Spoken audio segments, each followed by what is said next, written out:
कहानी की शुरुआत इटली से होती है, जहां एक आदमी चुपचाप एक आलीशान हवेली के बाहर खड़ा होता है। बाहर से देखने पर वह बिल्कुल आम इंसान लगता है, लेकिन उसकी आंखों में एक अलग ही इरादा दिखाई देता है। वह इस हवेली को खरीदने या देखने नहीं आया, बल्कि चाहता है कि कुछ ही मिनटों में यह पूरी जगह आग की लपटों में बदल जाए। यही आदमी विंसेंजो कसानो है, जो जन्म से कोरियन है, लेकिन कई सालों से इटली की सबसे ताकतवर माफिया फैमिली का हिस्सा बनकर रह रहा है। वह सिर्फ एक वकील नहीं, बल्कि ऐसा आदमी है जो कानून और माफिया दोनों की दुनिया को बराबर समझता है। कुछ दिन पहले विंसेंजो के गोद लेने वाले पिता और कसानो फैमिली के मुखिया फैबियो कसानो की मौत हो चुकी होती है। अपने पिता की आखिरी इच्छा पूरी करने के लिए विंसेंजो दूसरी माफिया फैमिली के एक बड़े आदमी से मिलने पहुंचता है। वह उसे समझौते का प्रस्ताव देता है, लेकिन सामने वाला आदमी घमंड में उसकी बात सुनने से भी इनकार कर देता है। उसे पूरा यकीन होता है कि फैबियो के मरने के बाद अब कसानो फैमिली पहले जैसी ताकत नहीं रखती। विंसेंजो बिना बहस किए वहां से उठ जाता है, क्योंकि उसका जवाब शब्दों में नहीं बल्कि अपने अगले कदम में छिपा होता है। जैसे ही विंसेंजो बाहर निकलता है, उसी वक्त एक छोटा जहाज हवेली के ऊपर से गुजरते हुए पूरे इलाके पर एक तरल पदार्थ छिड़क देता है। वहां मौजूद लोग इसे खेतों में होने वाले आम स्प्रे की तरह नजरअंदाज कर देते हैं, लेकिन अगले ही पल विंसेंजो माचिस जलाकर जमीन पर फेंक देता है। देखते ही देखते पूरी हवेली आग की लपटों में घिर जाती है, क्योंकि ऊपर से गिराया गया तरल असल में पेट्रोल होता है। अपना काम पूरा करने के बाद विंसेंजो अपने पिता के अंतिम दर्शन के लिए पहुंचता है। वहीं उसकी मुलाकात फैबियो के असली बेटे पावलो से होती है। पावलो के चेहरे पर गुस्सा साफ दिखाई देता है, क्योंकि उसे हमेशा लगता था कि उसके पिता अपने बेटे से ज्यादा भरोसा विंसेंजो पर करते थे। रात होते ही वह अपने 3 आदमियों को विंसेंजो को मारने भेज देता है, लेकिन विंसेंजो पहले से तैयार होता है। वह बिना घबराए तीनों हमलावरों को खत्म कर देता है और फिर सीधे पावलो को फोन करके साफ कहता है कि अगर उसने पीछा नहीं छोड़ा तो अगली लाश उसकी होगी। अब विंसेंजो समझ चुका होता है कि इटली में रुकना बेकार है, इसलिए वह कोरिया लौटने का फैसला करता है। सफर के दौरान उसके दिमाग में बार बार एक पुराना राज घूम रहा होता है। कई साल पहले उसने कोरिया में एक खास इमारत के नीचे एक गुप्त तिजोरी बनवाई थी, जहां एक चीनी कारोबारी ने अपनी अरबों की सोने की प्लेटें छिपाई थीं। अब वह कारोबारी मर चुका है और उस खजाने की असली जानकारी बहुत कम लोगों के पास बची है। विंसेंजो जानता है कि कोरिया पहुंचते ही उसकी असली कहानी शुरू होने वाली है। कोरिया पहुंचते ही विंसेंजो एयरपोर्ट से एक टैक्सी लेकर अपनी मंजिल की तरफ निकल जाता है। सफर के दौरान ड्राइवर बड़े आराम से उससे बातें करता है और उसे पानी की एक बोतल देता है। विंसेंजो बिना किसी शक के वह पानी पी लेता है, लेकिन कुछ ही देर बाद उसकी आंखें भारी होने लगती हैं और वह बेहोश हो जाता है। जब उसे होश आता है तो उसके हाथ बंधे होते हैं। ड्राइवर अपने एक साथी के साथ उसका सारा सामान निकाल चुका होता है। दोनों उसे बेरहमी से पीटते हैं, दोबारा बेहोश करते हैं और सड़क किनारे छोड़कर फरार हो जाते हैं। दूसरी बार होश आने पर विंसेंजो के पास कुछ भी नहीं बचता। उसका पासपोर्ट, पैसे और बाकी सामान सब गायब हो चुका होता है। वह आसपास नजर दौड़ाता है तो जमीन पर कुछ सिक्के पड़े मिल जाते हैं। वही थोड़े से पैसे उसके काम आते हैं और वह बस का टिकट लेकर किसी तरह सियोल पहुंच जाता है। शहर पहुंचते ही वह सीधे उस पुरानी इमारत के सामने खड़ा होता है, जिसे देखकर उसके चेहरे का रंग बदल जाता है, क्योंकि यही वह जगह होती है जहां उसका असली मकसद छिपा हुआ है। इसके बाद कहानी कुछ साल पीछे जाती है। एक चीनी कारोबारी जो अपराध की दुनिया का भी हिस्सा होता है, विंसेंजो से अपनी दौलत छिपाने का सुरक्षित तरीका मांगता है। विंसेंजो अपने भरोसेमंद साथी जो के साथ मिलकर कोरिया में एक इमारत खरीदता है और उसके नीचे एक बेहद गुप्त तिजोरी तैयार करवाता है। उस तिजोरी तक पहुंचने का रास्ता ऐसा बनाया जाता है कि अगर कोई जबरदस्ती अंदर घुसने की कोशिश करे तो पूरी इमारत उसी पर गिर जाए। कारोबारी इस योजना से खुश होकर अपनी सारी सोने की प्लेटें वहीं रखवा देता है। कुछ समय बाद उसकी मौत हो जाती है और वह पूरा खजाना उसी जगह दफन रह जाता है। वर्तमान में लौटकर विंसेंजो चो से मिलता है और इमारत की मौजूदा हालत के बारे में पूछता है। चो उसे बताता है कि अब वहाँ कई किराएदार रहते हैं और हर मंजिल पर अलग अलग कारोबार चल रहा है। ये सुनकर विंसेंजो समझ जाता है कि सीधे इमारत गिराना अब आसान नहीं होगा। वह फैसला करता है कि पहले किसी बहाने सभी किराएदारों को कुछ समय के लिए बाहर करना पड़ेगा, तभी वह नीचे छिपे सोने तक पहुंच सकेगा। लेकिन उसकी यह योजना पूरी होने से पहले एक नई मुसीबत उसके सामने आ खड़ी होती है। अगली सुबह बैबल कंपनी का एक प्रतिनिधि इमारत में पहुंचता है और उसे खरीदने के लिए बहुत बड़ी रकम की पेशकश करता है। विंसेंजो बिना देर किए यह प्रस्ताव ठुकरा देता है। प्रतिनिधि खाली हाथ लौट जाता है, लेकिन उसी रात बैबल अपने असली तरीके अपनाता है। हथियारबंद लोग चो के घर में घुसकर उसके परिवार को जान से मारने की धमकी देते हैं और दबाव डालकर उससे इमारत बेचने वाले कागजों पर दस्तखत करवा लेते हैं। अगले दिन जो घबराया हुआ विंसेंजो को सारी बात बताने के लिए फोन करता है, लेकिन बात पूरी होने से पहले एक तेज रफ्तार ट्रक उसकी गाड़ी को टक्कर मार देता है। चूंकि गाड़ी पर हुए हमले की खबर मिलते ही विंसेंजो समझ जाता है कि बैबल अब किसी भी हद तक जाने को तैयार है। उधर चो अस्पताल पहुंच जाता है, जबकि दूसरी तरफ बैबल के गुंडे सीधे गुम्बा प्लाजा में घुस जाते हैं। वे सभी किराएदारों को साफ शब्दों में बताते हैं कि उनके पास इमारत खाली करने के लिए सिर्फ 7 दिन है। कोई भी किराएदार उनकी बात मानने के लिए तैयार नहीं होता। देखते ही देखते बहस धक्का मुक्की में बदल जाती है और पूरा माहौल तनाव से भर जाता है। इसी दौरान चायांग अपने पिता यूचान के साथ वहां पहुंचती है। दोनों किराएदारों का पक्ष लेने की कोशिश करते हैं, लेकिन गुंडे किसी की बात सुनने के बजाय अपनी ताकत दिखाना शुरू कर देते हैं। तभी विंसेंजो वहां पहुंच जाता है। वह बिना वक्त गंवाए एक गुंडे को नीचे गिरा देता है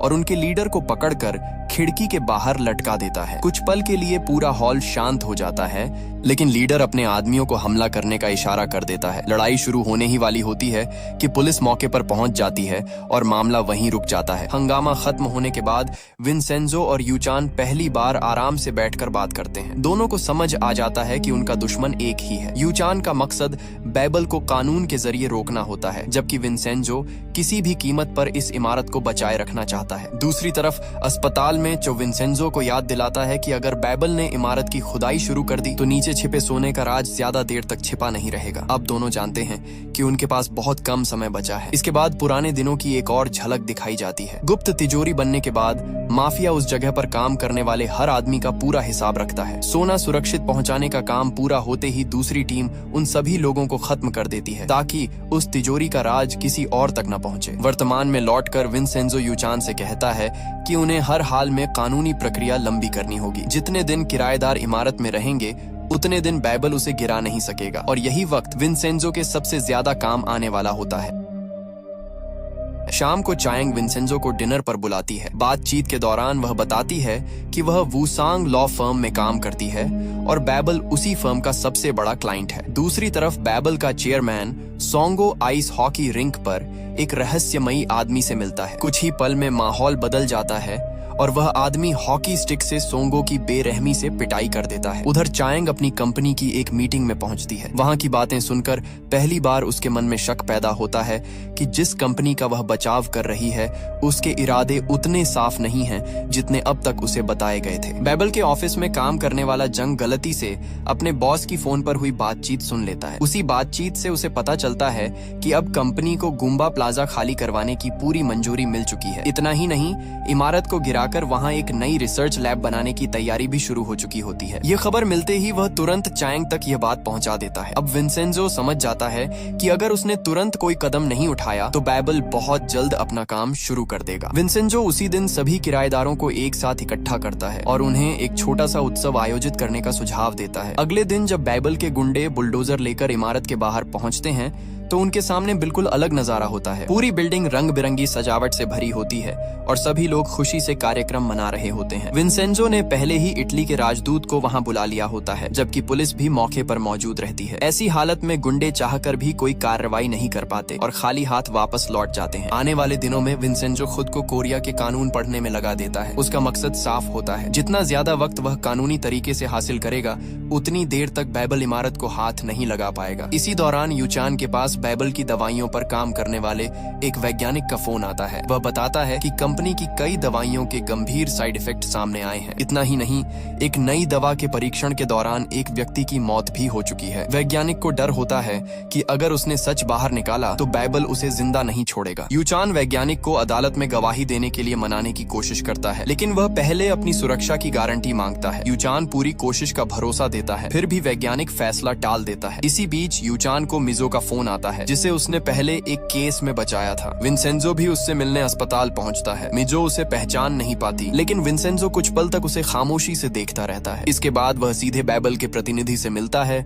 और उससे इमारत से जुड़े काम को 2 महीने तक रोकने की मांग करता है। बैबल के लिए यह रुकना आसान नहीं होता, इसीलिए कंपनी इमारत से जुड़े जिम्मेदार अधिकारी पर दबाव बनाती है, मगर विंसेंजो पहले ही उसके खिलाफ कई सबूत इकट्ठा कर चुका होता है। वह उसकी निजी जिंदगी से जुड़े राज उसके सामने रखता है और साफ कर देता है कि फैसला सोच समझ कर करे। आखिरकार वह अधिकारी बैबल को फोन करके कार्रवाई रोकने के लिए कह देता है। इस तरह विंसेंजो पहली बड़ी कानूनी लड़ाई अपने नाम कर लेता है। लेकिन दूसरी तरफ बैबल भी अपनी अगली चाल चल चुका होता है और उसका निशाना अब उन लोगों पर होता है जो कंपनी के खिलाफ सच सामने ला सकते हैं। बैबल अपनी अगली चाल चलते हुए उस होटल को निशाना बनाता है जहां रिसर्च टीम के कुछ सदस्य ठहरे हुए होते हैं। रात के सन्नाटे में जोरदार धमाका होता है और पूरा होटल अफरा तफरी में बदल जाता है। अगली सुबह यूचान जब ये खबर देखता है तो उसे तुरंत समझ आ जाता है कि यह कोई हादसा नहीं है। उसे यकीन हो जाता है कि बैबल उन सभी लोगों को रास्ते से हटा रहा है जिन्हें उसकी दवाइयों की सच्चाई पता है। वह बिना देर किए घटनास्थल पर पहुंचता है,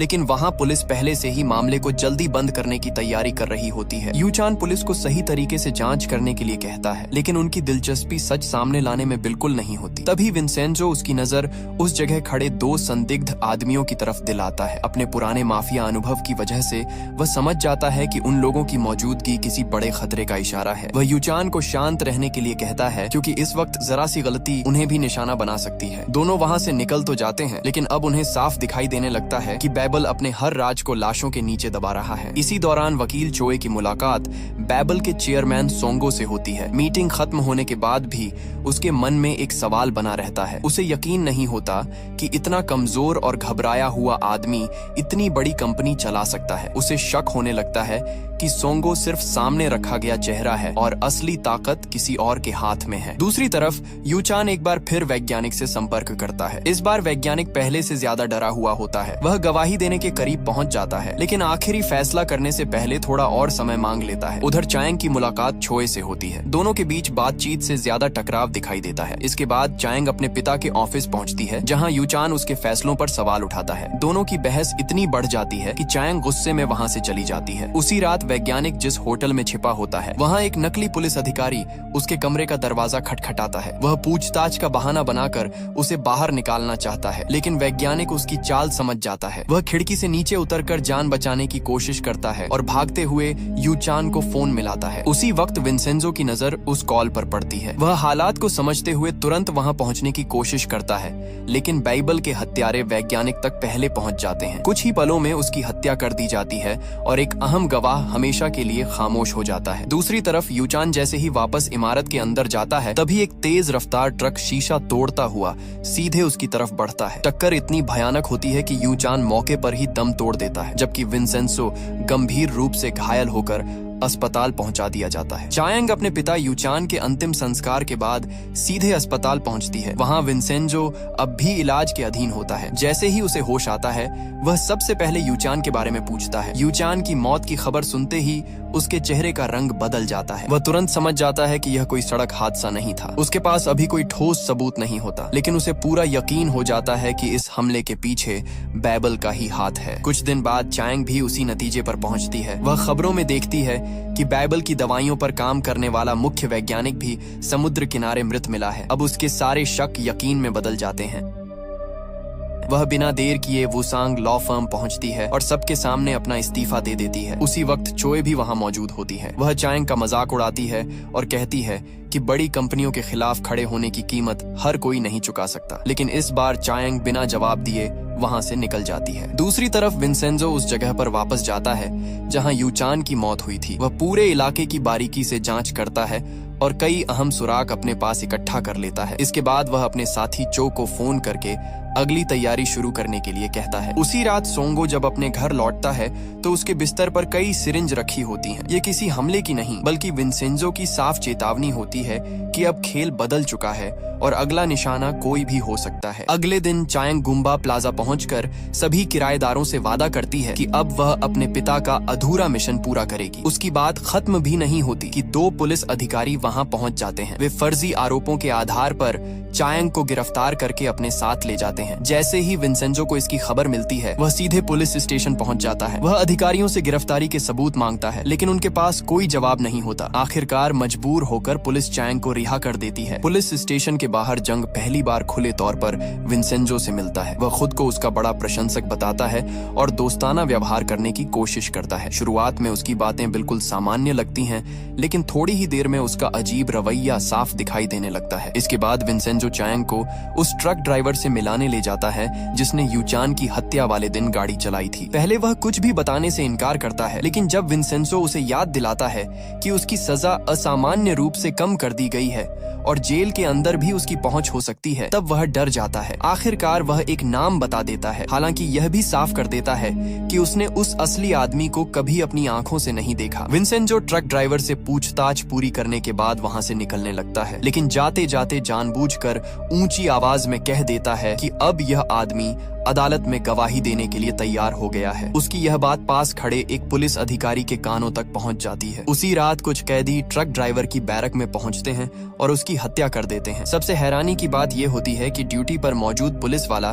सब कुछ अपनी आंखों से देखता रहता है, लेकिन किसी को रोकने की कोशिश नहीं करता। विंसेंजो समझ जाता है कि इस पूरे खेल में सिर्फ अपराधी ही नहीं बल्कि व्यवस्था के कुछ लोग भी शामिल हैं। अगले दिन विंसेंजो बैबल के एक प्रतिनिधि को रास्ते में रोक लेता है। वह उसे अपने साथ ले जाकर कड़ी पूछताछ करता है और उसी के जरिए उस आदमी तक पहुंचने का इंतजाम करता है जिसने ट्रक ड्राइवर को आदेश दिया था। दोनों उसके कब्जे में आ जाते हैं। विंसेंजो उनकी पिस्तौल देखकर तुरंत पहचान लेता है कि यह न पुलिस की है और न सेना की। इससे उसे यकीन हो जाता है कि उनके संबंध बहुत ऊंचे स्तर तक जुड़े हुए हैं। वह यूचान की हत्या का असली आदेश देने वाले का नाम पूछता है, लेकिन सामने वाला लगातार चुप रहता है। जब कोई जवाब नहीं मिलता तो विंसेंजो ऐसा कदम उठाता है जिसकी किसी को उम्मीद नहीं होती। वह बैबल के प्रतिनिधि को गोली मार देता है। यह देखकर दूसरा आदमी पूरी तरह टूट जाता है। अपनी जान बचाने के लिए वह यूचान की हत्या से जुड़ी सारी जानकारी उगल देता है। इसके बाद विंसेंजो सीधे वकील चोए तक अपना संदेश पहुंचाता है। वह उसे एक लॉन्ड्री स्टोर में फंसा देता है और फोन पर बात करते हुए उसके सामने तेज रफ्तार ट्रक भेजता है। आखिरी पल में ट्रक रुक जाता है। विंसेंजो साफ कर देता है कि यूचान की मौत कोई हादसा नहीं बल्कि पहले से रची गई साजिश थी और अब इस साजिश में शामिल हर व्यक्ति की बारी आने वाली है। उधर बैबल की रिसर्च लैब में एक सफाई टीम पहुंचती है और कुछ घंटों के लिए सभी वैज्ञानिकों को बाहर भेज दिया जाता है। उन्हीं कर्मचारियों के बीच विंसेंजो भी मौजूद होता है। मौका मिलते ही वह पूरी लैब में पेट्रोल फैला देता है और जाते वक्त अपना लाइटर नीचे गिरा देता है। कुछ ही सेकंड में पूरी इमारत आग की लपटों में घिर जाती है। इसके बाद फ्लैशबैक में दिखाया जाता है कि बैबल के प्रतिनिधि को लगी गोली असली योजना का हिस्सा थी। विंसेंजो ने उसी डर का फायदा उठाकर दूसरे आदमी से पूरी सच्चाई निकलवाई थी। जब सोंगो जलती हुई लैब तक पहुंचता है तो उसके सामने करोड़ों का नुकसान हो चुका होता है। तभी एक और धमाका होता है और वह पीछे जा गिरता है। धुएं के बीच एक महंगी कार वहां आकर रुकती है। उससे उतरने वाला आदमी कोई और नहीं बल्कि जंग होता है, जो अब तक खुद को एक साधारण इंटर्न वकील दिखाता आया था। उसी पल असली सच सामने आता है कि बैबल का असली मालिक वही है और अब तक सबको धोखा देता रहा है। विंसेंजो और उसकी टीम वहां से सुरक्षित निकल जाते हैं। दूसरी तरफ वे सभी लोग जिनकी कभी यूचान ने मदद की थी अब चायांग के साथ खड़े होने लगते हैं। अगले दिन विंसेंजो एक जिम पहुंचता है जहां उसकी मुलाकात सोंगो से होती है। वह खुद को बिल्कुल सामान्य इंसान की तरह पेश करता है और बातचीत के दौरान जानबूझकर उससे कई छोटे छोटे सवाल पूछता है। कुछ ही मिनटों में विंसेंजो समझ जाता है कि सोंगो फैसले लेने वाला आदमी नहीं है। उसके व्यवहार से साफ दिखाई देता है कि कोई दूसरा व्यक्ति पर्दे के पीछे बैठकर पूरी कंपनी चला रहा है। अब विंसेंजो का ध्यान बैबल के मेडिकल डायरेक्टर गिल की तरफ चला जाता है, क्योंकि उसे यकीन होता है कि उसके पास कंपनी के सबसे बड़े राज मौजूद हैं। उधर बैबल की दवाइयों से प्रभावित लोग अचानक अपना केस वापस लेने की बात करने लगते हैं। उन्हें किसी अनजान बिचौलिए की तरफ से बड़ी रकम का लालच दिया गया होता है। चायांग उन सभी लोगों को अपने पिता के पुराने ऑफिस में बुलाती है और उन्हें समझाने की पूरी कोशिश करती है कि अगर वे इस वक्त पीछे हट गए तो बैबल हमेशा के लिए बच जाएगा। लेकिन ज्यादातर लोग अपनी जान और अपने परिवार की सुरक्षा को देखते हुए समझौते के पैसे लेना ही बेहतर समझते हैं। चायांग समझ जाती है कि बैबल सिर्फ अदालत में नहीं बल्कि पैसों के दम पर भी लड़ाई लड़ रहा है। इसी बीच बैबल एक बड़ा कार्यक्रम आयोजित करता है जहां नई दवा पर काम करने वाली टीम का सम्मान किया जा रहा होता है। सोंगो मंच पर खड़े होकर सभी की तारीफ करता है। तभी अचानक एक रिसर्चर के मुंह से खून निकलने लगता है और वह सबके सामने जमीन पर गिर पड़ता है। पूरा कार्यक्रम अफरा तफरी में बदल जाता है। दूसरी तरफ गुम्बा प्लाजा की पिंजा दुकान में कुछ गुंडे पहुंचते हैं और झूठा आरोप लगाते हैं कि उनके खाने में कील निकली है। उनका मकसद दुकान को बदनाम करके सोशल मीडिया पर उसकी छवि खराब करना होता है। विंसेंजो सही समय पर वहां पहुंच जाता है और उन्हें रोक देता है। बात कुछ ही सेकंड में हाथापाई तक पहुंच जाती है। गुंडे एक साथ उस पर हमला करते हैं, लेकिन विंसेंजो अकेला ही सबको जमीन पर गिरा देता है। आखिर में उनका लीडर ही बचता है। विंसेंजो उससे पहले पिज्जा का पूरा बिल चुकाने को कहता है। डर के मारे वह तुरंत पैसे देता है और अपने लोगों के साथ वहाँ से भाग जाता है। थोड़ी देर बाद चायांग अकेले में विंसेंजो से उसी दांव के बारे में पूछती है जो उसने लड़ाई के दौरान इस्तेमाल किया था। दोनों की बातचीत धीरे धीरे हल्के मजाक में बदल जाती है, लेकिन तभी जंग वहाँ पहुंचकर माहौल बदल देता है। दोनों के बीच बहस शुरू होती है और आखिर में वे तीखा खाना खाने की अजीब चुनौती पर सहमत हो जाते हैं। अगले दिन विंसेंजो फिर से गुम्बा प्लाजा के सभी किराएदारों को इकट्ठा करता है। वह उन्हें बताता है कि उनके रहने का नया इंतजाम हो चुका है। मरम्मत पूरी होने तक सभी लोग दूसरी इमारत के अपार्टमेंट में बिना किराया दिए रह सकेंगे और काम खत्म होने पर वापस अपनी जगह लौट आएंगे। दूसरी तरफ विंसेंजो उस बिचौलिए तक भी पहुंच जाता है जिसने बैबल की तरफ से पीड़ित लोगों को रिश्वत देने की कोशिश की थी। वह उसकी छिपी हुई दौलत अपने कब्जे में लेकर वह रकम जरूरतमंद संस्थाओं तक पहुंचा देता है। इसके बाद वह और चायांग सीधे चोए के ऑफिस पहुंचते हैं। जैसे ही चोए विंसेंजो की आवाज सुनती है, उसे लॉन्ड्री स्टोर वाली रात याद आ जाती है और पहली बार उसे शक होने लगता है कि उस पूरी कार्रवाई के पीछे वही आदमी था। एक दिन बाद दोनों पक्ष अदालत के बाहर आमने सामने आते हैं। ऊपर से देखने पर ऐसा लगता है कि विंसेंजो सिर्फ केस की तैयारी कर रहा है, लेकिन उसकी असली योजना कुछ और होती है। उसे पहले से पता होता है कि इस सुनवाई में उनके जीतने की संभावना बहुत कम है, इसलिए वह गुम्बा प्लाजा के सभी किराएदारों को अदालत के बाहर शांतिपूर्ण प्रदर्शन करने के लिए तैयार करता है। जैसे ही माहौल गर्म होता है, अदालत के लिए सुनवाई तय समय पर शुरू करना मुश्किल हो जाता है और बैबल की योजना एक बार फिर टल जाती है। दूसरी तरफ अगली सुनवाई से पहले चोए और उसका बॉस चुपके से जज से मिलने पहुंचते हैं। वहां वे अपने पक्ष में फैसला करवाने की कोशिश करते हैं। जज भी खुलकर बता देता है कि मदद करना उसके लिए मुश्किल नहीं है, लेकिन बदले में उसे भी अपना फायदा चाहिए। जब अदालत की कार्यवाही शुरू होती है, उसी समय चायांग अचानक तबीयत खराब होने का नाटक करती है। इसी दौरान प्लाजा में किराएदार अपनी योजना के मुताबिक इमारत के अंदर ऐसा माहौल बना देते हैं कि हर तरफ पानी फैल जाता है और मरम्मत का बहाना तैयार हो जाता है। आखिरकार जज सुनवाई आगे बढ़ाने का आदेश देता है और विंसेंजो को फिर कुछ और समय मिल जाता है। उधर विंसेंजो अकेले प्लाजा के अंदर जाकर मेटल डिटेक्टर की मदद से तिजोरी की सही जगह तलाशने लगता है। वह हर मंजिल पर सावधानी से जांच करता है ताकि नीचे छिपे सोने की सही लोकेशन मिल सके। उसी दौरान एक एजेंट काफी देर से उसका पीछा कर रहा होता है। वह विंसेंजो को संदिग्ध समझकर पकड़ लेता है, लेकिन ऊंचाई और दूरी की वजह से उसके हाथ में मौजूद डिटेक्टर नहीं देख पाता। उसे लगता है कि विंसेंजो घुटनों के बल बैठकर प्रार्थना कर रहा है। कुछ देर बाद गलतफहमी दूर होती है और विंसेंजो बिना अपना राज खोले वहां से निकल जाता है। इसी बीच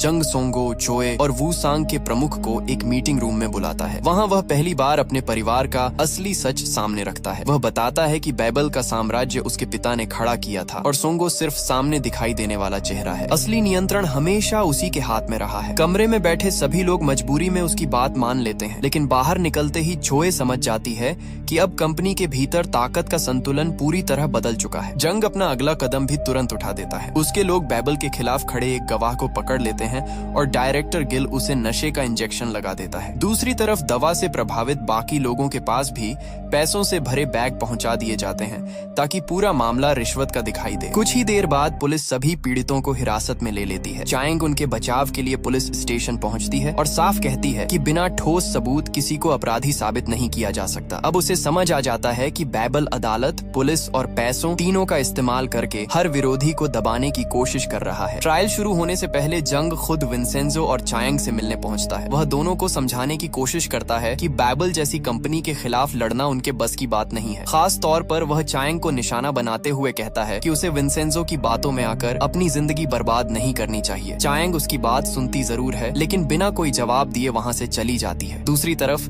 विंसेंजो समझ जाता है कि सामने खड़ा आदमी सिर्फ घमंडी नहीं बल्कि हर चाल पहले से सोच कर चलता है। अदालत की कार्यवाही शुरू होते ही डायरेक्टर गिल को गवाह के तौर पर पेश किया जाता है। बैबल को पूरा भरोसा होता है कि उसकी गवाही उनके पक्ष को मजबूत कर देगी, लेकिन चायांग अचानक गिल की पत्नी को अदालत में बुला लेती है। वह सबके सामने बताती है कि उसका पति लंबे समय से नशे का आदी है और उसकी हालत पहले जैसी नहीं रही। ये खुलासा सुनते ही विंसेंजो अदालत से कहता है कि ऐसे व्यक्ति की गवाही पर आंख बंद करके भरोसा नहीं किया जा सकता। जज कुछ देर तक मामला संभालने की कोशिश करता है, लेकिन आखिरकार उसे यह दलील माननी पड़ती है। इस तरह चायांग अपने क्लाइंट्स के लिए एक बार फिर थोड़ा और वक्त हासिल कर लेती है। अदालत से बाहर निकलते ही जंग का गुस्सा फूट पड़ता है। वह सीधे सोंगो के पास पहुंचता है और उसकी नाकामी पर भड़क उठता है। बहस के दौरान सोंगो उससे ऐसा सवाल पूछता है जो माहौल पूरी तरह बदल देता है। वह पूछता है कि क्या वह अपने पिता की तरह उसे भी रास्ते से हटाने का इरादा रखता लगता है। इसी पल अतीत की एक घटना सामने आती है जिसमें दिखाया जाता है कि उनके पिता गंभीर रूप से बीमार थे। उसी दौरान जंग ने डायरेक्टर गिल से जहरीला इंजेक्शन लगवाकर अपने ही पिता की मौत का रास्ता तैयार किया था। यह सच बताता है कि वह अपनी ताकत के लिए किसी भी हद तक जा सकता है। उधर बैबल की लगातार चालों को देखते हुए विंसेंजो और चायांग अपनी अगली रणनीति तैयार करते हैं। दोनों इस नतीजे पर पहुंचते हैं कि सिर्फ अदालत के भरोसे यह लड़ाई नहीं जीती जा सकती। उन्हें हर मोर्चे पर बैबल को कमजोर करना होगा। इसी बीच बैबल के खिलाफ सबूत जुटाने का काम भी तेज हो जाता है और कंपनी से जुड़े कई पुराने रिकॉर्ड खंगाले जाने लगते हैं। दूसरी तरफ जंग भी अपने लोगों को नए आदेश देता है ताकि कोई भी गवाह या सबूत पूरी तरह बदलने वाला था। बैबल अपने सबसे खतरनाक दांव चलने की तैयारी कर चुका था, जबकि विंसेंजो भी तय कर चुका था कि अब हर हमला उसी अंदाज में लौटाया जाएगा। आने वाले दिनों में ऐसे राज सामने आने वाले थे जो सिर्फ बैबल ही नहीं बल्कि कई बड़े लोगों की नींद भी उड़ा देने वाले थे। यही वह मोड़ था जहां से इस जंग का असली और सबसे खतरनाक दौर शुरू होता है। अगर आपको विंसेंजो की यह कहानी पसंद आ रही है तो इस वीडियो को लाइक जरूर करें, चैनल सब्सक्राइब करें और बेल आइकॉन दबा दें ताकि पार्ट 2 अपलोड होते ही सबसे पहले आप तक पहुंचे, क्योंकि अगले भाग में विंसेंजो और बैबल के बीच ऐसी चालें चलेंगी जिनके बाद इस कहानी का हर किरदार हमेशा के लिए बदलने वाला है।